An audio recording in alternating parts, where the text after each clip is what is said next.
Assalamualaikum warahmatullahi wabarakatuh. Selamat pagi semua anak-anakku yang Ibu banggakan, Ibu cintai. Semoga hari ini kita dalam kondisi sehat walafiat, tidak kurang suatu apapun.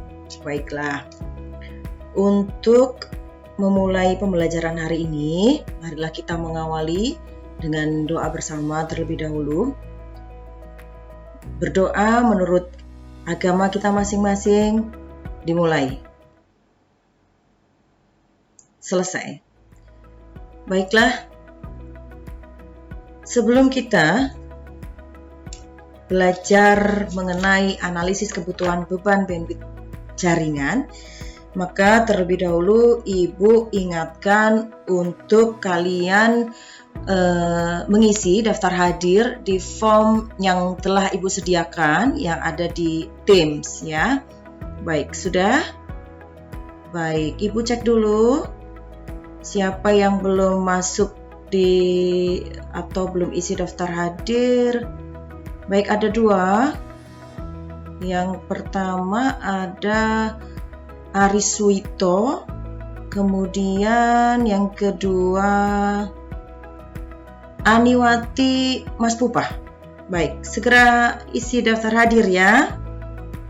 Baik, ya. Oke. Baiklah. Tujuan dari kita belajar kebutuhan beban bandwidth jaringan, tujuannya yaitu setelah kita mempelajari beban bandwidth jaringan ini, kalian peserta didik mampu menjelaskan kebutuhan beban bandwidth untuk komunikasi data. Yang kedua yaitu kalian mampu menganalisis kebutuhan beban bandwidth jaringan. Dan yang ketiga, kalian mampu menyajikan hasil analisis kebutuhan beban bandwidth jaringan. Baiklah anak-anakku, sekarang kita akan membahas tentang kebutuhan bandwidth dalam jaringan. Untuk itu, Ibu akan tayangkan sebuah video tentang kebutuhan bandwidth dalam jaringan yang tujuannya agar pengetahuan kalian tentang kebutuhan bandwidth dalam jaringan ini bisa utuh, begitu, bisa lebih mendalam.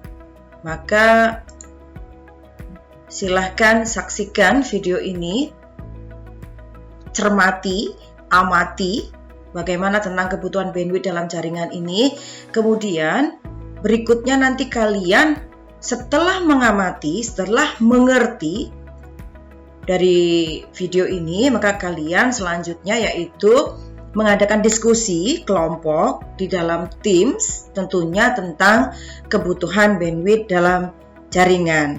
Baiklah, Ibu akan tayangkan buat kalian. Silahkan kalian mengamati. Assalamualaikum warahmatullahi wabarakatuh. Halo teman-teman, perkenalkan saya Renita. Saya akan menjelaskan materi kebutuhan bandwidth dalam jaringan.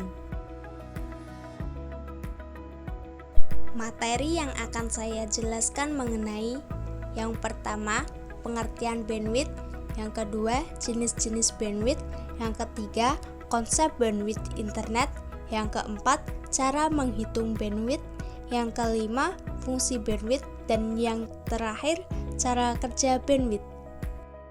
Baik anak-anakku sekalian, setelah kalian tadi memperhatikan tayangan video, kalian tentunya sudah belajar, sudah mengerti apa itu pengertian bandwidth, apa itu pengertian throughput, kemudian bagaimana cara menghitung beban bandwidth atau kebutuhan bandwidth, begitu ya. Maka tadi dilanjutkan dengan kalian berdiskusi secara aktif di Teams. Baik. Dari hasil diskusi, marilah kita bersama-sama menyimpulkan satu persatu yang telah kalian pelajari.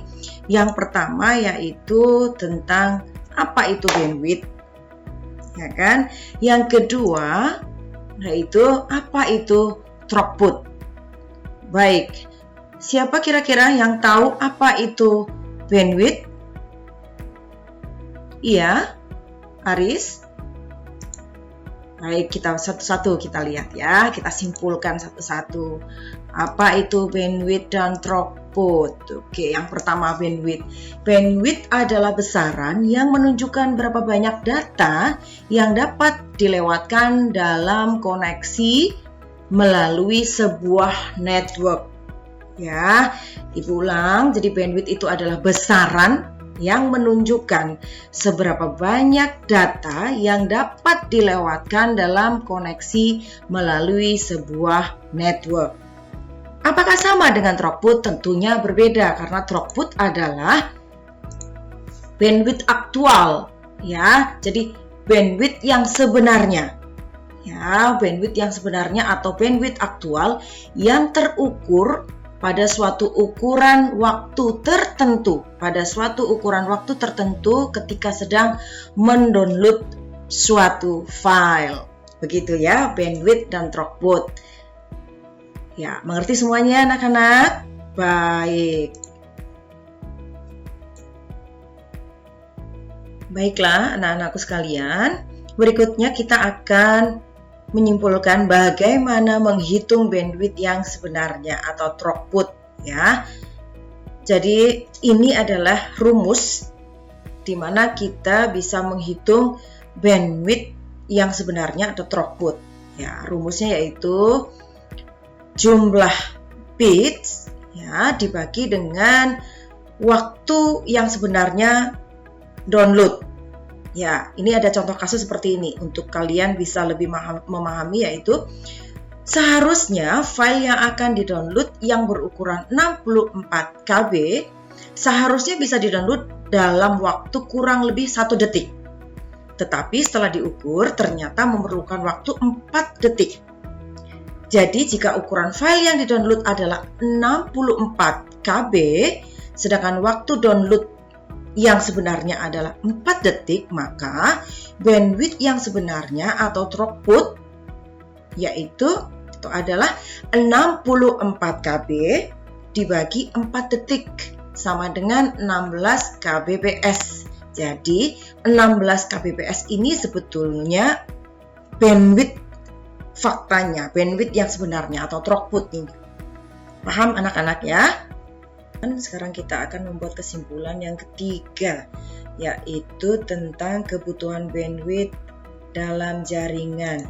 Bagaimana kita atau cara kita menghitung seberapa besar kebutuhan bandwidth. Jadi misalnya ada kasus 25 PC yang hanya digunakan, setiap PC-nya itu hanya digunakan untuk layanan akses web atau browsing, maka tinggal dikalikan.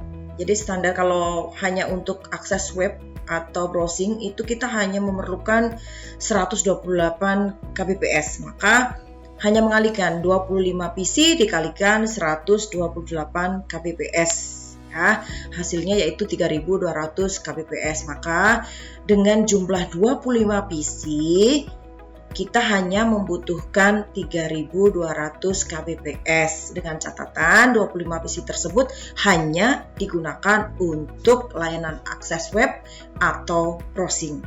Paham ya anak-anak ya? Oke. Sampai bertemu kembali di materi berikutnya, yaitu konsep kerja protokoler soft suite. Ya, semoga materi yang kita pelajari hari ini bermanfaat. Terima kasih atas keaktifan kalian dalam kegiatan belajar hari ini. Kemudian Ibu ingatkan, kalian harus tetap menjaga kesehatan kalian dengan yang pertama yaitu tetap mentaati protokol kesehatan ya, yaitu tetap menggunakan masker, jaga jarak ya. Jika tidak perlu, kalian tidak perlu untuk banyak-banyak ada di luar rumah ya. Tetap semangat anak-anak Indonesia yang hebat. Wassalamualaikum warahmatullahi wabarakatuh.